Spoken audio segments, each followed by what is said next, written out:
Hi everyone, thanks for joining us today.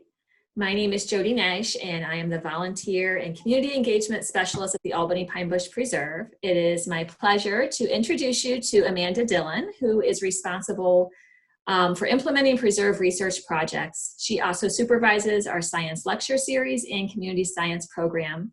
She serves as the field ecologist and entomologist at the Albany Pine Bush Preserve. Today, Dillon will be giving us a tutorial on how to use the iNaturalist app. Thanks for joining us, Dillon. Thanks, Jody, and thanks everyone. Thanks so much. I'm really happy to explain iNaturalist to you guys. It's a really wonderful app. It's a really great way for you to engage with the community, with the people around you, and with your natural community. So we're going to start off here on the iNaturalist webpage. So iNaturalist.org. So what is iNaturalist? So it is a way for the community to get involved in submitting observations about what they see in the world around them. And so those observations help you learn about your world and help you connect with people. It also can contribute to our scientific understanding of these plants and animals all over the world. So just to give you an idea about iNaturalist, so it was actually started back in 2008. It was a graduate project for some students at UC Berkeley. And those students were Nate Agrin, Jessica Klein, and Kenichi Ueda. Since then it's blossomed into this worldwide global phenomenon. It's a joint initiative now of the California Academy of Sciences and National Geographic. And this is the staff of people that work to keep this site up and going. And as they say right here on their page, it's all about connecting people with nature and providing scientists with data that they can use to observe species distributions, how those distributions change over time, and maybe how they change in response to a changing climate. So just to give you an idea also of how to behave on the site, they do have community guidelines for iNaturalist. These can be found, both the about and the community guidelines can be found at the bottom of their page. So here we are at community guidelines. So these are just some guidelines that you should know so that you are using the site appropriately. So there are some things they don't want to be happening on the site, no hate speech or insults or threats, but it is a great place to engage with people, and that might mean that there's some lively debate that happens. Sometimes that can be about what a particular picture, what species it is in a particular picture, or whether or not that species is located at a particular site, or maybe even what even a species is, because sometimes that's debated too. So it is a place for healthy debate, and to be polite and respectful to everyone when you are working on this site. So there's a number of different ways to interact with iNaturalist. The first is to just visit the site. So again, this is what the web page looks like. You can explore, so let's hit explore up here. And this is going to bring us to all of the observations that have been submitted over the whole world, because this is a global initiative. There have been over 36 million observations made all over the world. You can see it from those red dots. If we zoom in on this map, so let's say we'll zoom in here to New York. We'll start to see these dots turn into small locators with colors. So now you can see we have all of these different colors. So down here on the bottom left is our map legend. So that actually tells us what those colors mean. So a lot of the observations put into iNaturalist are actually plants, which are the green markers. The blue markers are animals, so amphibians, birds, fish, mammals, reptiles. Red are mollusks, arachnids, and insects. So those are the most commonly, oh, and pink is fungi. So those are some of the most common organisms that are put into iNaturalist. And you can click on any one of these to see a picture of what has been submitted and what is suggested as an identification. So if I click on that, I can see this actual submission. So we can see where this data was submitted, so where this animal was seen. We can also see here that this person has suggested that an identification for this species is a metallic wood-boring beetle in the family Buprestidae. And so when you submit something, when someone submits an observation, they can just submit a picture and say, you know what, I really don't know what this is. What do you guys think it is? Or they can say, I think this is what it is. And then this is how iNaturalist works. You have a number of different people here. So we've got 3 different people here that are suggesting identifications for this observation. So we started here with just a family of metallic wood-boring beetles, which is pretty broad. This person then suggested that it's probably in the genus Dicersa, which is also in that same family. And then this person agreed with that identification. So once a bunch of people start to agree on an identification, then a record can move up from being just a casual observation to what we call research grade, which means that it's considered a true identification and can be used by scientists. So that's a really great thing to look at. Let's see if let's type in a species we're familiar with here. How about the eastern chipmunk? So here's the places that eastern chipmunk has been observed and reported through iNaturalist, as we would expect. It's reported in eastern North America. A lot of records there. Let's try something that has a more broad distribution, like spotted knapweed. If you're not familiar, spotted knapweed is an invasive species in the United States. It is native to Eastern Europe. So here's its native range here. And all of these reports here in the United States and in Canada are actually introduced. So this can actually help us track invasive species or how species move across the planet, which is really cool. And let's pick something with an even broader distribution. How about the house sparrow? So here's the house sparrow. So this is another species that has kind of been introduced all over the globe. So you can see it's all over the place. And if we go in, let's see if we zoom into an area and we can click on a record. But they're way down here in the Bahamas and south of Florida.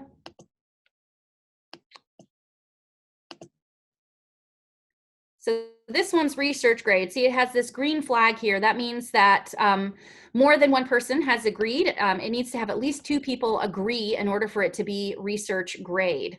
So here's that record for that house sparrow.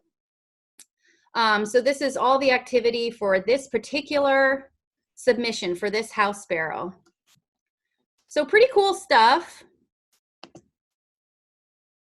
If we click on the house sparrow in general, we can actually see there's a lot of information on iNaturalist. So we've got photos that have been submitted.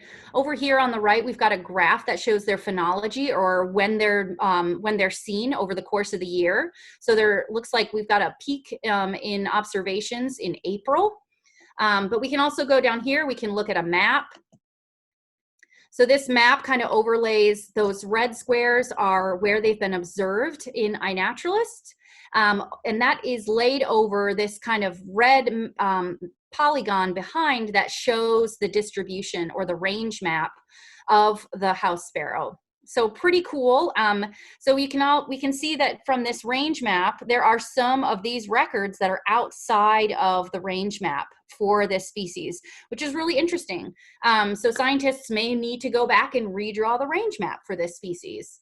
We can also click on the About tab here, and it gives us some information from the Wikipedia page about house sparrows. We can look at the taxonomy, the status to find out what their status is over the whole world, and then we can look at what their status is in different countries. So here in North America, we see they are introduced.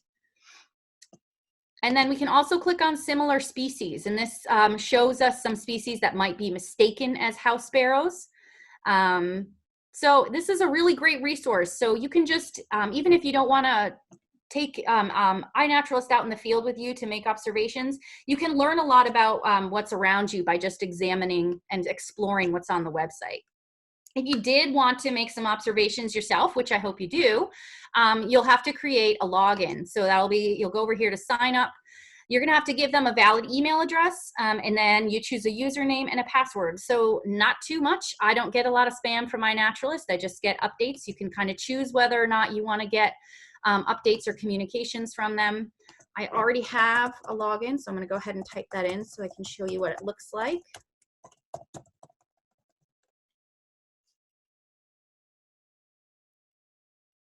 All right, so I'm logged in. I'm going to go up here to my observations, or it says your observations. So here are my observations. You can kind of get a little map of where I've been. I live up here in New York State. I've got family in central New York, but I go to the Florida Keys for vacation. I went with the family out to Colorado a few years ago, and I have a friend that I visited in Southern California. And so it's kind of fun because it gives me a map of where I've been. It has, you know, kind of captures the memories for me of the places that I've gone. So these are the observations that I've had, and here are the pictures that I have submitted to iNaturalist. So I submit these because I want to contribute to science, but a lot of times also submit them because I'm not 100% sure what I'm seeing. So this, for example, I recently saw when I was out in Montgomery County. And I was kind of curious because I wasn't sure what this plant was. So the great thing about iNaturalist is if I'm not sure what it is, I can take a picture and submit it to this site, and then other people in the area who are familiar with this plant or botanists from maybe the other side of the world who are familiar with this genus of plant can tell me what this is, which is really great. So right now I use iNaturalist. I think this might be sharp-lobed hepatica. I'm still waiting on some confirmation of that. But if I go to some of my other observations, you can see that they are, here's some trailing arbutus that I saw this spring. And this is actually research grade. You see that flag up there. That means that someone else has agreed with me that this is trailing arbutus. So that's now considered research grade. So this is what it looks like. You can upload and submit observations from the website side of things, but the app is really user-friendly and it's fun to use in the field. So I'm going to switch to my phone right now so that I can show you that.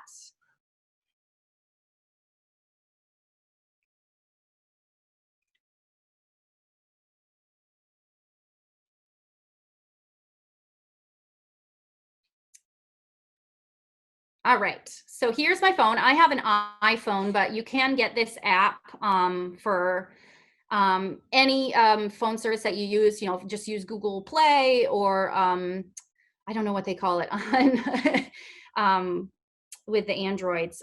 But so you can get this app on any phone.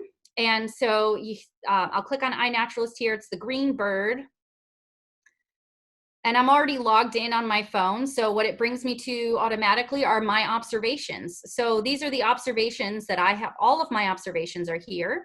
And I can see some of these have a little comment next to them. I can go in and I can see, you know, that actually this one has been added to a project. It got added to the New York Wildflower Monitoring Project. We'll talk a little bit about projects in a little bit. But yeah, so I can see all of my submissions, and I can see whether or not people have agreed with my identifications or suggested different identifications. Now, if I want to do an observation, I can either use my camera down here to take a picture, or I can use a photo that I took before. So let's say this. So here's a photo that I took. This is actually that trailing arbutus again, but it's in flower now, which actually smells phenomenal. So if you find any trailing arbutus, make sure to bend down and get a smell. So I submit that photo. I can submit the location. So when you move around the map here, you can put it right where you saw. You can zoom in if you need to, and you can put that right where you saw it. You can also change the date here. This are automatically put in the date from the date of the photo, but if you need to change the date, you can do that. And the fun part here is you can say, what did you see? And iNaturalist is going to suggest different things to you based on the photo, and it's matching it up to similar photos that look like that in the database that is existing already, and it's going to match it to what's been seen in the location nearby. So you'll see the first one that comes up is, they say, we're pretty sure it's in this genus, Epigia.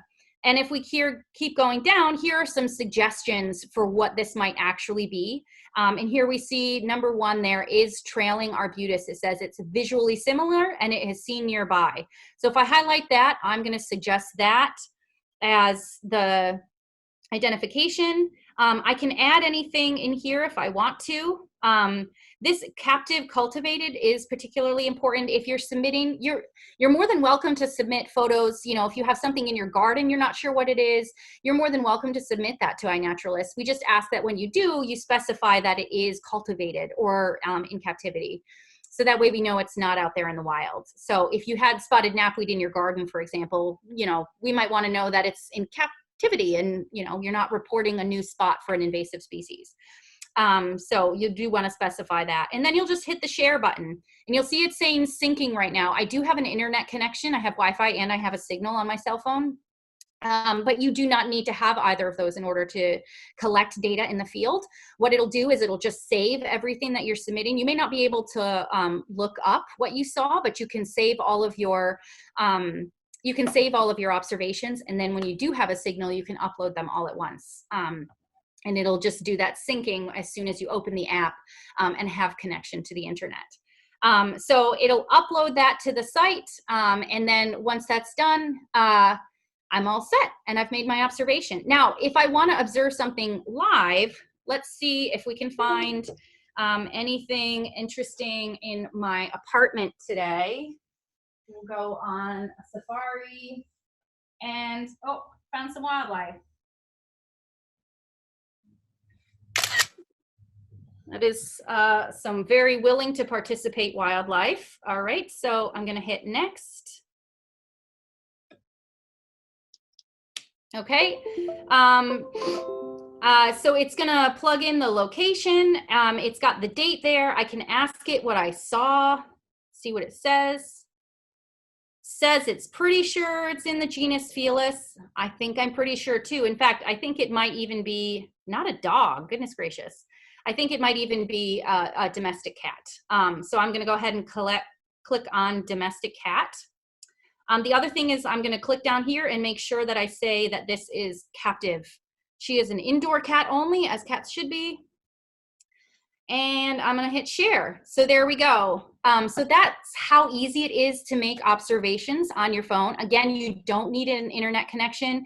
So if you're doing this when you're out on the trails, it'll save that information, and then as soon as you get back home and you have an internet connection, you'll be able to sync that and upload it, and then you can even go back in and still click on it and say, what did I see? And it'll still give you those suggestions. So very user-friendly, really fun to do. I'm just gonna stop casting, there we go. And I wanna go back to the website.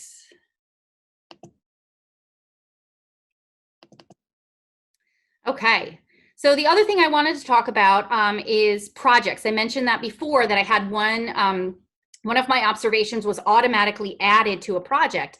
And that happens, I'll show you the project that we have for the Albany Pine Bush Preserve. So I'm gonna go under projects. So projects basically let you pool observations on iNaturalist. So you can pool observations by a particular group of animals. So if you're interested in moths, you can ask for all the moth submissions. You can pool it by a particular area, which is what we've done for the Albany Pine Bush Preserve. So let me go ahead and type in Albany Pine Bush Preserve here. So this is the Albany Pine Bush Preserve project. So this is all observations are bounded by an area. So this is this yellow kind of polygon here is the Pine Bush study area. So it's bordered by the 8790 exchange down here. And then Route 5 on the north, Route 20 on the south, and the border with Schenectady County on the west. So these are all of the submissions that have been made in the Albany Pine Bush Preserve. And I think I still have a filter on there. So this project is completely bounded by that area. So I'm going to get everything that gets submitted inside of that area is going to automatically be added to this project. And that's similar how the New York Wildflower Atlas is set up as well. So that's why any wildflowers that get submitted through iNaturalist automatically, that are submitted in New York State, automatically get added to the New York State Atlas. Wildflower Atlas. And so it's really cool. This helps us understand species distribution in the pine bush. So right in the pine bush. So eastern hognose snake, for example, that's one of our species of greatest conservation need. So seeing them on the landscape still here, knowing a little bit about their distribution, maybe what time they're coming out during the year, that's all really important information for us to help document those animals on the landscape and also to help us target research. What's kind of fun too is you can see here, you can compete to see the most or make the most observation or see the most species. So we can see here Tarpinian has made the most observations in the Pine Bush Project with 1,277, and they've also seen the most species with 468. We also have the most observed species over here, which pitch pine, that's pretty good, right? That's one of our flagship species here in the Albany Pine Bush Preserve. And now if we go over to stats, this is kind of fun too, because it tells you here the proportion of our observations that are actually research grade. So looks like about 2/3 of our observations are actually research grade, which is great. This shows you the breakdown of the different groups. So most of our observations are of plants, and then we have a lot of insects and mollusks and stuff. And here are some of our most commented on observations and some favorite observations. So this guy, Midwinter boreas, is actually a snow scorpion fly. It's one of the species that may be in decline in the area. We're not 100% sure. They're also very rarely observed just because they're out in the wintertime, and not a lot of people are expecting to see insects out in the wintertime when there's snow on the ground, but these guys actually walk across the snow. So it's great to have observations like that. There's some other observations. Let's see if we can find this one. Maybe I won't buy it. Yeah. This one's really fun because this is a young long-tailed weasel. So this is not something that we would usually encounter. This would be something rarely encountered, but to us, it's evidence that this species is successfully breeding in the pine bush, which is great. And again, our chances of seeing this, any one of us seeing this, is very, very low. But when we have a lot of eyes on the ground that are reporting this kind of stuff, it increases our ability to see what's going on in the pine bush. So anytime you submit any kind of observation in the pine bush, it'll automatically be added to this project, which is really great. Now, I mentioned that there was kind of a third way that you could participate, and that is if you want to become someone who verifies identifications. So if you're particularly familiar with the wildlife or the plants in the area around you, or you're particularly familiar with fungi, you can actually just go on and click on observations and help people identify their things. So for example, here's a spotted horsemint. This is a fairly common plant in the pine bush, but it's one of our indicator species. It really likes sandy soils. And somebody suggested that it was spotted horsemint. I actually agreed with that identification. And so now this is considered research grade, which means it could be used by scientists to explore that species. Now let's see if we can let's look for something else. Now here's some examples, by the way. This one here that I'm circling, here I'll click on it. This is an observation probably from someone's garden. It isn't marked as captive, and so it is a little confusing at first because that's not a species that you would find out wild in the pine bush. So it is important to make sure that you denote when you have something that's in captivity. All right, let's see. How about this one? So here's, this is a plant that's blooming right now. You may see a lot of it as you're driving around. It has these kind of white, very light blossoms, and it is flowering right now. And we see here that this observer has suggested that it's common serviceberry. I'm not sure if that's what that is, but I could click agree here, and that would say that I agree. Or I could suggest a different identification here, by typing in a name. So let's say shadbush. So we've got a bunch of different shad bushes here. I could click on that and I could say done, and then it would add that as a suggested identification for that. So you could just sit here, you know, if you're under quarantine, as many of us are these days, you could just log into iNaturalist and help scientists by confirming identifications or suggesting identifications for a number of these animals. Oh, look at that guy. We got a little woodchuck there. So that is another way that you can participate in iNaturalist. So yeah, it's a really great platform, guys. It's really fun to use. It's something that I've kind of become addicted to, not only because it helps me identify things in the field when I'm not sure of them, but it allows me to contribute to this larger scientific understanding of these plants and animals across the world. So it's really cool. I hope you guys will dig into it.